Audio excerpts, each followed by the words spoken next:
नमस्कार दोस्तों, ocean network में आपका स्वागत है। पन्नू के खिलाफ अहमदाबाद की साइबर पुलिस ने एक एफआईआर दर्ज की है और ये एफआईआर क्यों दर्ज हुई है? क्योंकि उसने एक रिकॉर्डेड बयान जारी किया था जो अलग-अलग लोगों के पास फ़ोन कॉल के रूप में आया और उसमें उसने धमकी दी थी कि 5 अक्टूबर से अहमदाबाद के नरेंद्र मोदी स्टेडियम से जो वर्ल्ड कप की शुरुआत हो रही है, वो वर्ल्ड कप नहीं टेरर कप होगा। और ये हिमाकत आप देखिए कि कोई आतंकवादी विदेश में बैठ कर के कनाडा में या अमेरिका की धरती पर बैठ कर के खुले आम धमकी दे रहा है कि ये वर्ल्ड कप नहीं टेरर कप होगा, यानी आतंक का कप होगा। यानी वो ये इरादा रखता है, उसके मंसूबे ये हैं कि इस वर्ल्ड कप को निशाना बनाया जाए, आतंकी हमला कराया जाए, कुछ ऐसा कराया जाए कि अंतर्राष्ट्रीय स्तर पर एक बार फिर खालिस्तानियों की चर्चा हो, आतंकवादियों की चर्चा हो, इस मुद्दे की चर्चा हो। ये कितना गंभीर मामला है, इस पर चर्चा करेंगे। ये लोग अमेरिका और कनाडा जैसे देशों में या पाकिस्तान जैसे देशों में पनाह कैसे पाए हुए हैं? क्या ये जो देश हैं, अमेरिका हो, यूके हो, कनाडा हो, ऑस्ट्रेलिया हो, ये इनके पनाहगाह बनते जा रहे हैं, ये सुरक्षित गढ़ बन गए हैं? ये देश इन लोगों के खिलाफ, इन ताकतों के खिलाफ निर्णायक कार्रवाइयाँ क्यों नहीं कर रहे हैं? इससे जुड़े हुए कुछ दूसरे मसले भी हैं। हमारे विदेश मंत्री एस जयशंकर साहब, आप जानते हैं कि यूएन के 78वें महासभा में भाषण देने के लिए गए थे। वो भारत को रिप्रेजेंट कर रहे थे क्योंकि इस बार प्रधानमंत्री नरेंद्र मोदी वहाँ नहीं गए हैं। तो न्यूयॉर्क से अब वो पहुँच चुके हैं वाशिंगटन। वाशिंगटन में उनकी अमेरिका के जो अ, सेक्रेटरी सेक्रेटरी स्टेट। हैं ब्लिंकन साहब, उनसे मुलाकात हुई है।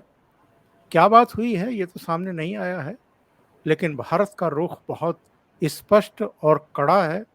ये पहले ही एस जयशंकर व्यक्त कर चुके थे। हाल में कुछ यूएस के बयान आए थे कनाडा के प्रधानमंत्री के आरोपों के मद्देनज़र के साथ भारत को उसमें जांच जो चल रही है उसमें सहयोग करना चाहिए, लेकिन भारत ने उनके बयानों को बेतुका और बेसलेस पहले ही बता दिया। तो भारत का तो रुख स्पष्ट है कि हम इन आरोपों को पूरी तरीके से निराधार भी मानते हैं, बेतुका भी मानते हैं, गैर जिम्मेदार भी मानते हैं। तो मेरे साथ सीधे जुड़ रहे हैं इस समय जाने माने रक्षा सुरक्षा विशेषज्ञ, टेरिटोरियल आर्मी के पूर्व चीफ और काउंटर टेररिज्म हो, वार सिचुएशंस हो, उनमें बहुत अहम भूमिका निभा चुके, अमेरिका से काउंटर टेररिज्म की ट्रेनिंग ले चुके और युद्ध सेवा मेडल से अलंकृत major general A K. Shrivas sir, बहुत स्वागत है आपका। नमस्कार। नमस्कार चौधरी साहब। श्रीवास सर, मेरे लिए आश्चर्य का विषय ये है कि कोई आतंकवादी सरगना सस्ती लोकप्रियता के लिए या अपना एजेंडा चलाने के लिए या दहशत का माहौल पैदा करने के लिए यूएस और कनाडा जैसे देशों की धरती का इस्तेमाल कर रहा है और वहाँ की सरकारें सोई पड़ी हैं, उनको ये दिखाई नहीं देता है, या भारत जो सूचनाएं उनको देता है उस पर वो आँख और कान और मुंह बंद करके रखते हैं? इसके पीछे की इनकी रणनीति क्या है? क्या ये भारत विरोधी ताकतों को एक तरीके से शह दे रहे हैं? हाँ बिल्कुल, देखो चौधरी साहब, कुछ एक कई बातें हैं। एक तो कहीं ना कहीं ये दिखाना चाहते हैं कि ये बहुत ज़्यादा डेमोक्रेटिक कंट्री है, फ्रीडम ऑफ एक्सप्रेशन है, कोई भी कुछ कह सकता है। और कुछ ये भी है कि कुछ एक टपका ऐसा हो गया इनका, स्पेशली अगर आप कनाडा को देखो एक वोट बैंक पॉलिटिक्स है, जहां पर अब कम से कम 15 ऐसी सीटें हैं जहां पर डायरेक्ट इम्पैक्ट होता है सिख पॉपुलेशन का, और उसको अपने पास रखने के लिए भी जिस प्रकार से जो लिबरल पार्टी है अभी जस्टिन ट्रूडो की, उसने जो सपोर्ट ले रखी है अभी एक प्रकार से new democratic party Jagmeet Singh की, जो करीब करीब 15 से 20 सीटें, तो वो भी पॉलिटिक्स के कारण वो बात भाषा वही बोल रहा है जो जगमीत सिंह चाहता है। और जगमीत सिंह जो एक एक्टिविस्ट है, एक जो एक प्रकार से खालिस्तानी सिंपथाइजर है, इसमें कोई शक नहीं। इसी प्रकार से आप यूएस में भी देखो, यूएस में भी कोई कुछ ना कुछ ऐसा टपका है जो इसके ऊपर इन्फ्लुएंस में आ रखा है, कुछ फ्रीडम ऑफ एक्सप्रेशन के नाम में। कुछ आईएसआई भी इन देशों के अंदर काफी सक्रिय, चाहे यूएस में हो, चाहे यूके में हो, चाहे जर्मनी में, मगर ओवरऑल अब वो बदलाव धीरे धीरे आ रहा है। उसकी वजह यही है कि अब भारत ज्यादा ताकतवर हो गया है। भारत ने बार बार ये समझाया इन देशों को, अगर आप ये इन लोगों को आप इस तरीके से खुला छोड़ेंगे और भारत के विरुद्ध बातचीत करेंगे, और क्योंकि ये आपके सिटीजन हो गए हैं, तो इनको जिम्मेवारी आप एक्शन लें। अगर आप नहीं लेंगे तो फिर जो है उनके ऊपर एक्शन होगा, और हम अगर ये कुछ करते हैं तो इसके पीछे भारत जो है कभी इसको हल्के में नहीं लेगा। तो ये मुझे लगता है एक मैसेज अब सभी देशों को चला गया है, और ये इस मैसेज से काफी इम्पैक्ट पड़ेगा चौधरी साहब।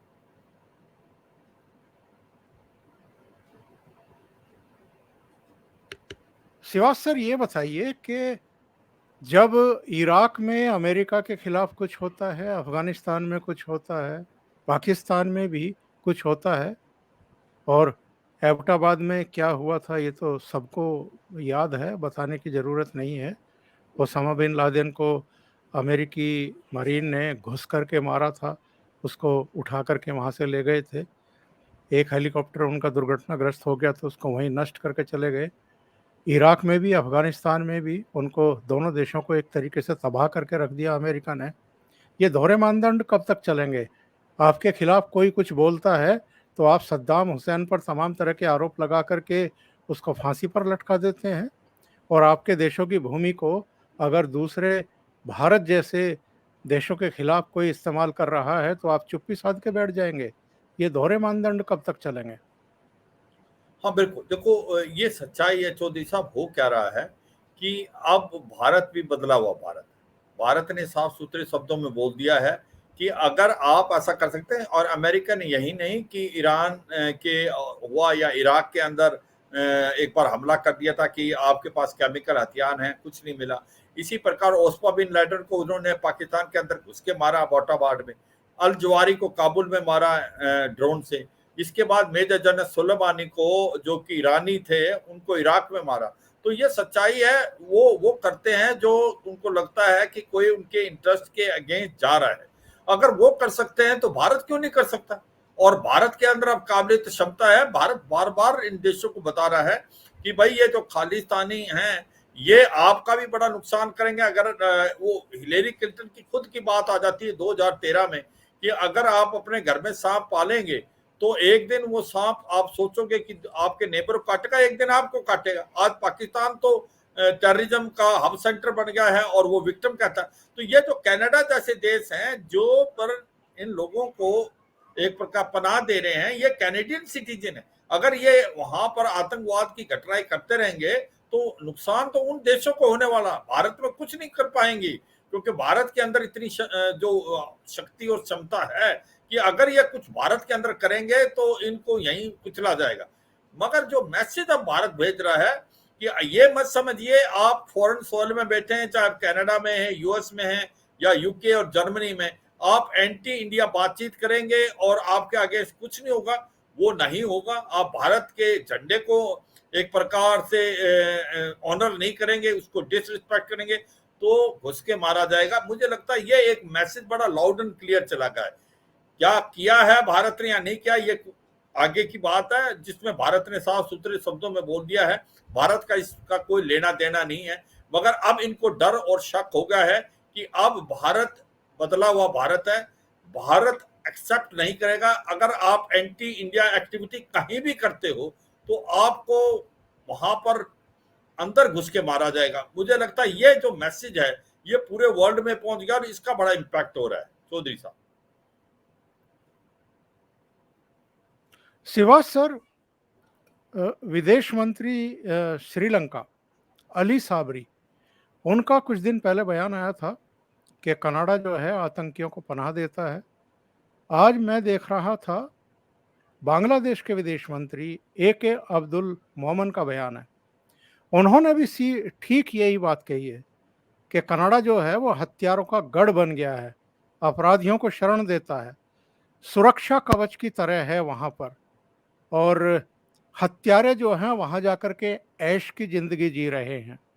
और उनका ये कहना है कि बांग्लादेश के जो संस्थापक शेख मुजीबुर रहमान, उनके एक हत्यारे हैं नूर चौधरी, लगातार बांग्लादेश के कहने के बावजूद कनाडा उसके प्रत्यार्पण से इनकार करता आ रहा है। तो मैं इसीलिए कह रहा था कि ये कनाडा में भी, अमेरिका में भी, न केवल भारत बल्कि दूसरे देशों के भी ऐसे बहुत सारे वांछित अपराधी छुपे हुए हैं जिनके प्रत्यार्पण ये लोग अलग अलग कानून की दुहाई देते हुए नहीं करते हैं। इनका इलाज क्या है? सही बोला आपने, इनका डबल मापदंड है। ये अपने लिए कुछ और बोलते हैं, दूसरे देशों के लिए कुछ और बोलते हैं। पहले ये सच्चाई है, अगर आप एलटीटी देखें, एलटीटी का गढ़ था कनाडा और वहीं से एलटीटी की एक्टिविटी स्टार्ट हुई थी और एंड तक एलटीटी अभी भी कुछ एक दस्ते एलटीटी के कनाडा में है।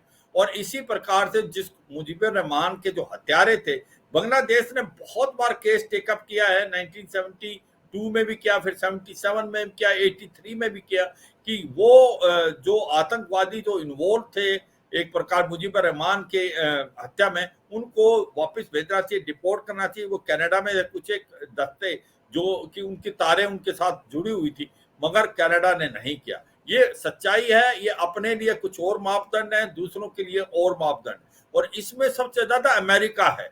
मगर यह भी सच्चाई है, अब अमेरिका को भी लगने लगा है कि आप ये मापदंड कर नहीं पाओगे भारत के साथ, क्योंकि भारत इसको एक्सेप्ट करने वाला नहीं और भारत स्ट्राइक करेगा। और ये दिखलाता है जो बातचीत हुई है एक प्रकार डॉक्टर एस जयशंकर और एंटनी ब्लिंकन है, उसके अंदर ये साफ जाहिर आता है कि भारत ने बहुत साफ सुथरे शब्दों में अपनी प्रतिक्रिया बताई है। जब आगे बातचीत करेंगे तो फिर मैं बताता हूँ।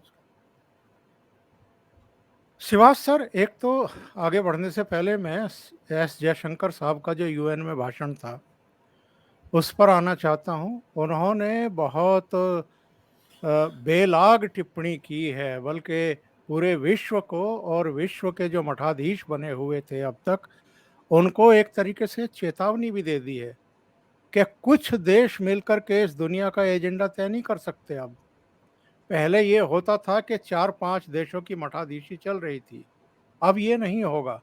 अब दुनिया उनके एजेंडे पर नहीं चलेगी। दूसरे, उन्होंने वाशिंगटन रवाना होने से पहले ही भारत के रुख से अवगत करा दिया था अमेरिकी नेतृत्व को कि आप अगर कनाडा के साथ जो आपके करीबी रिश्ते हैं उनके चलते अगर भारत के हितों की अनदेखी करेंगे या हम पर अनड्यू किसी तरह का प्रेशर बिल्डअप करने की कोशिश करेंगे, तो वो टाइम बीत गया जब भारत प्रेशर में आ जाता होगा। अब हम प्रेशर में नहीं आएंगे। तो ये जो एस जयशंकर साहब का रुख है, जो अभी आपने कहा कि ये बिल्कुल बदला हुआ भारत है, ये किसी के प्रेशर में नहीं आता है और जो हमारे राष्ट्रीय हित हैं उनको सर्वोच्च स्थान पर रखता है। तो ब्लिंकन और एस जयशंकर के बीच जो मुलाकात हुई, उसके बाद कोई बयान जारी नहीं हुआ है, किसी भी तरह की कोई बात सामने नहीं आई है। तो स्पष्ट है भारत का रुख बहुत कड़ा रहा है अमेरिका के सामने। हाँ बिल्कुल, देखो सच्चाई यह है कि भारत के जो external affair minister doctor S Jaishankar ने भी यूएनजीए में बताया, political convenience can not be the response for extremism and terrorism. Political convenience के कारण आप अपना वो रुख नहीं दे सकते जो एक्सट्रीजम और आपका वायलेंस और या आपका टेररिज्म के साथ है। और कहीं ना कहीं ऐसा लगता है कि अमेरिका को भी समझ आ गया है कि भारत एक बहुत इंपॉर्टेंट देश है, स्पेशली अगर उसने चीन से लड़ना है। इंडो पैसिफिक में या साउथ एशिया में। एक भारत ही एक ऐसा देश है जो कि चीन का मुकाबला कर सकता है, आंखों में आके देखता है। और इससे नजर से अमेरिका को भी पता है कि भारत की अहमियत क्या है। और आज कनाडा को लगने लगा है अगर ये सिलेक्शन हुआ कि कनाडा और भारत के बीच में अमेरिका को कोई चॉइस करनी पड़ेगी तो वो भारत के साथ जाएगा। इसमें साफ सुथरे शब्दों में भारत ने ये बता दिया है। और मुझे लगता है कि जिस प्रकार से एंटनी ब्लिंकन और डॉक्टर एस जयशंकर की बात हुई, आपने ठीक बोला कि बार बार कनाडा की जो मीडिया बोल रहा है कि वहां पर ये बातचीत भी हुई कि जो निज्जर की हत्या, वो कोई बातचीत जो है ऑफिशियली नहीं बताई गई। दो मुद्दे हैं जिस पे ज्यादातर बात हुई। एक तो G20 की जो प्रेसिडेंसी भारत की थी, जिस प्रकार से भारत ने सक्सेसफुल G20 को पूरे साल को कैसे कराया, और दूसरा था जो कि अब हमने इकोनॉमिक कॉरिडोर किया है भारत और middle east Europe economic corridor, उसके बीच बारे में बात हुई। और इसके बारे में कोई ऑफिशियल तौर पे कोई बातचीत नहीं। कहने का मतलब यह है कि अब कनाडा को पता लग गया है वो अकेला है। उसके साथ जो ये 5 अलायंस इंटेलिजेंस कंट्री थी वो भी इसके साथ नहीं है, G7 भी साथ नहीं है, और अब वो अकेला पड़ गया है। और स्पेशली जस्टिन ट्रूडो की जो इमेच्योरिटी है, पॉलिटिकल इमेच्योरिटी, वो अब सामने आ गई। उसके 3-4 उदाहरण हैं। उन्होंने एक नाजी वेटरन को अपने पार्लियामेंट के अंदर ऑनर किया विदाउट रियलाइजिंग कि नाजी जो फोर्स था उसका हिस्सा था, और वो एक प्रकार बहुत बड़ा एम्बैरेसमेंट हो गया पूरे कनाडा के लिए, पूरे वर्ल्ड में। दूसरा जो इंपॉर्टेंट बातें हैं कि जो कनाडा है वो ये समझ नहीं रहा कि आप पॉलिटिकल गेन के लिए जो टेररिज्म का साथ दे रहे हैं, कल को आपको बाउंस बैक करेगा। आपके खुद की जो ऑपोजिशन है कंजर्वेटिव पार्टी, वो बोल रही है आपको। सच्चाई है कि आज जस्टिन ट्रूडो फेल हो गए हर एक जगह, चाहे वो हेल्थ है, एजुकेशन है, चाहे उनका इन्फ्लेशन है, हाउसिंग है, और वो कहीं ना कहीं अपने लोगों का ध्यान एक प्रकार डाइवर्ट करना चाहते थे, मगर ये जो चीज है ये बाउंस बैक कर गई। अब कोई क्वेश्चन आता है, अगर आपको इतने देख चाहते हो कि भाई आपने कि कोई भी ह्यूमन वायलेशन होती है तो आप उसकी एकदम इन्वेस्टिगेशन करते हो, तो करीमा बलोच जो कि एक ह्यूमन राइट एक्टिविस्ट थी पाकिस्तान बलूचिस्तान की, उसको दिन दहाड़े मारा गया कनाडा में। आपने कोई इन्वेस्टिगेशन नहीं की। उसका पति आ रहा है, बार बार बता रहा है। तो उसी बात सुखदूल सिंह जो कि कुछ एक दिन के बाद जो हरदीप सिंह निज्जर के बाद मारा गया, वो गैंग वॉर में मारा गया। वो जो गैंग है लॉरेंस बिश्नोई का, उसने ओन अप किया। सच्चाई ये है कि आज जो कनाडा है आतंकवाद का गढ़ बन गया है, गैंग वार हो रहे हैं, आपस में इंटर गैंग राइवलरी है। तो जिस प्रकार से सब्दूल को मारा गया, इसी प्रकार से हरदीप सिंह निज्जर को भी किसी गैंग ने मारा होगा। तो ये सच्चाई है। भारत इसको बार बार पॉइंट कर रहा है। भारत यही कहने की कोशिश कर रहा है कि ये जो आतंकवादी जिनका आप एक साथ ले रहे हो, ये एक दिन आपको डसेंगे। और ISI जो है इनको पैसा देती है, नैक्रो टेररिज्म कार्रवाई हो रही है, यहाँ पर ड्रग्स आती हैं, ड्रग का पैसा लेके इनको उकसाया जाता है। भारत से उन लोगों को लाया जाता है जो गरीब है, उनसे पैसे भी लिए जाते हैं और फिर उनको एक प्रकार खालिस्तान सिंपथाइजर बनाया जाता है। तो ये बात भारत ने कम से कम 20 बार डोजियर भेज चुके हैं कनाडा को। तो ये सच्चाई है कि अब जस्टिन ट्रूडो को समझ आई है ये बदला हुआ भारत है। ऐसे ही आप उंगली उठाएंगे तो 4 उंगलियां आपकी तरफ है। और वो वाकई अब उनको समझ नहीं आ रहा कि इससे निकले तो कैसे निकले। थूक के चाटने वाली बात है। He is playing with fire. Chaudhary साहब, जानकारी ये मिल रही है शिवाज सर, अभी ये खबर आई है कि ये खबर आ रही है कि निज्जर की मौत के पीछे भारत का हाथ बताने वाले कनाडाई PM जस्टिन ट्रूडो को अमेरिका की तरफ से बड़ा झटका लगा है।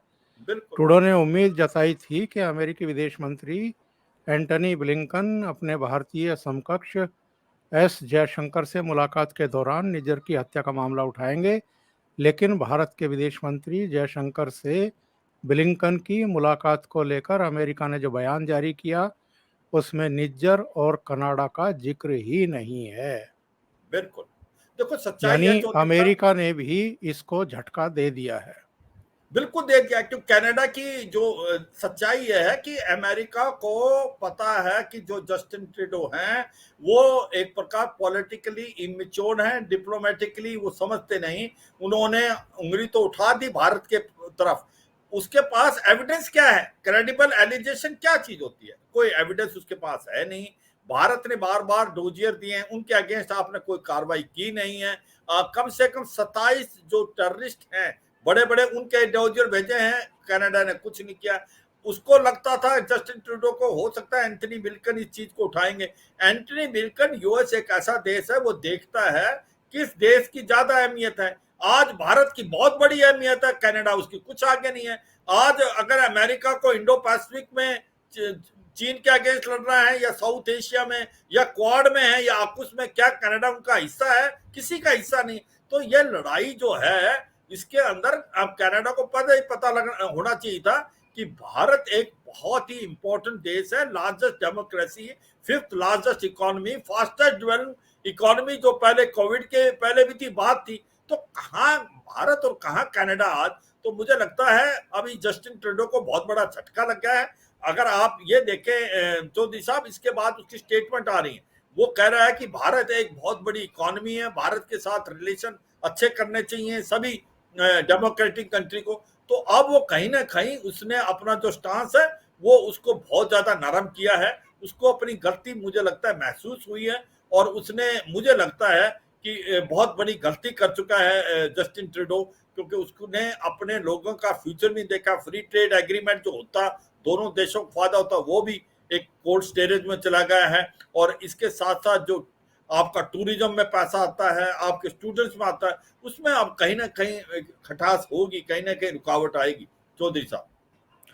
और श्रीवास साहब, अमेरिका के एक पूर्व सैन्य अधिकारी जो उनके सैन्य प्रतिष्ठान से जुड़े रहे, उनका भी बयान हमें नहीं भूलना चाहिए, जो बीच में आया था।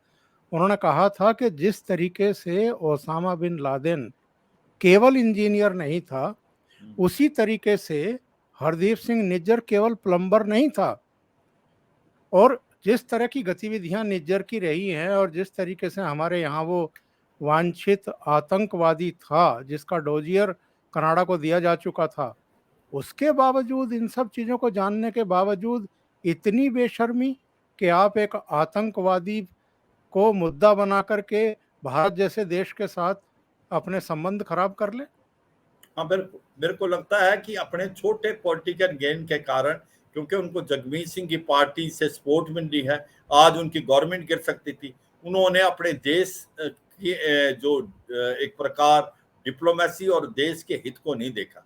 ये सच्चाई है कि हरदीप सिंह निज्जर एक प्रकार से पूरा आतंकवादी है। वो उसने 5-6 बार कोशिश की किसी तरीके से सिटीजनशिप मिल जाए कनाडा की, वो 4 बार वो रिजेक्ट हुई। और उसके बाद उसको नो फ्लाइंग लिस्ट पे 2 साल तक था वो अमेरिका का, और एक बार था नो फ्लाइंग लिस्ट कनाडा की। जो इंटरपोल है उसने रेड कॉर्नर नोटिस कर रखा है।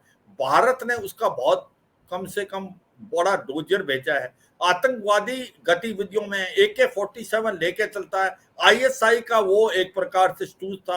अगर आप उसके जो निज्जर का जो बेटा है उसकी अगर स्टेटमेंट देखें, जो CSIS है, जो कि इंटेलिजेंस एजेंसी है कनाडा की, कनाडा सिक्योरिटी इंटेलिजेंस सर्विसेज, उसका वो एक प्रकार से नुमाइंदा था। उसको हर हफ्ते 2 बार मिलते थे। किस लिए मिल रहे? सच्चाई यह है कि ये एक आतंकवादी है, इसमें कोई शक नहीं।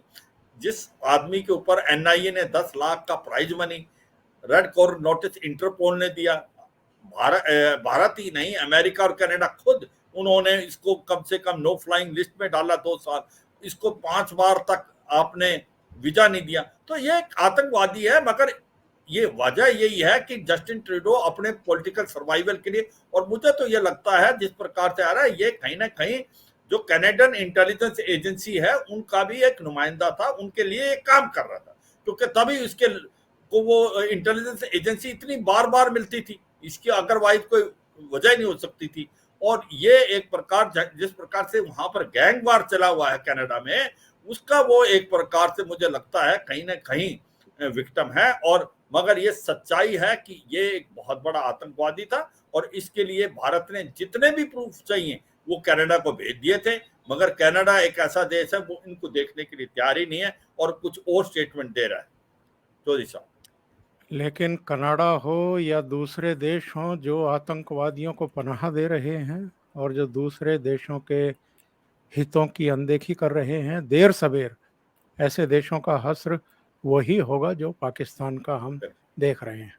सिवाज सर, बहुत बहुत धन्यवाद आपका इतना समय निकालने के लिए, ओशियन नेटवर्क के लिए और एक बहुत महत्वपूर्ण मुद्दे पर चर्चा करने के लिए। Thank you sir, thank you so much. नमस्कार। थैंक यू चौधरी साहब, जय हिंद। जय हिंद सर।